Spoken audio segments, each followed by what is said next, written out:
மின்கட்டண உயர்வால் ஆண்டுக்கு 20,000 கோடி ரூபாய் கூடுதல் வருவாய் கிடைக்கும் நிலையிலும் தமிழ்நாடு மின் வாரியம் தொடர்ந்து நஷ்டத்தில் இருப்பது ஏன் என சட்டப்பேரவையில் முன்னாள் அமைச்சர் தங்கமணி கேள்வி எழுப்பியிருக்கிறார். இது தொடர்பான கூடுதல் விவரங்களோடு இணைகிறார் எமது செய்தியாளர் ராஜகுமாரன். வணக்கம் ராஜகுமாரன், உங்களிடம் இருக்கும் தகவல்களை பகிர்ந்து கொள்ளுங்கள்.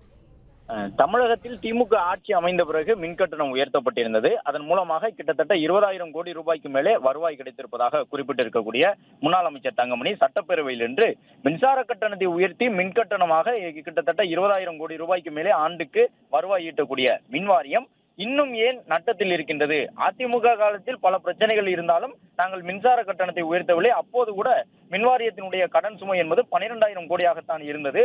ஆனால் தற்பொழுது மின்கட்டணத்தை உயர்த்தி கூடுதலாக 20,000 கோடிக்கு மேலே வருவாய் வந்தும் கூட தொடர்ந்து மின்வாரியம் நட்டத்தில் இருப்பது ஏன் என்ற கேள்வியினை எழுப்பியிருந்தார். அதற்கு பதிலளித்த மின்சாரத்துறை அமைச்சர் செந்தில் பாலாஜி, அதிமுக காலத்தில் மின்சார வாரியத்திற்கு வழங்கப்பட்ட மானிய தொகை என்பது ஒட்டுமொத்தமாக 40,000 கோடி என்ற அளவில் தான் இருந்தது.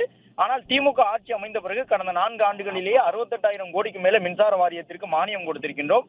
அது மட்டுமல்லாமல் அதிமுக ஆட்சி காலத்தில் வாங்கப்பட்டிருந்த கடன்களுக்கு ஒரு ஆண்டுக்கு வட்டியாக 16,500 கோடி ரூபாயை நாங்கள் கட்டி கொண்டிருக்கின்றோம். எனவேதான் மின்வாரியம் தொடர்ந்து நட்டத்தில் இருக்கின்றது என்று அமைச்சர் செந்தில் பாலாஜி தன்னுடைய கருத்தை தெரிவித்தார். அதே நேரம் அதிமுக காலத்தில் மட்டுமே வாங்கிய கடனுக்கான வட்டியாக 16,500 கோடி கட்டப்படுகின்றது என்பதை தங்கமணி ஏற்க மறுத்து தொடர்ந்து வாதத்தில் ஈடுபட்டார். நன்றி ராஜகுமாரன், உங்க தகவல்களுக்கு.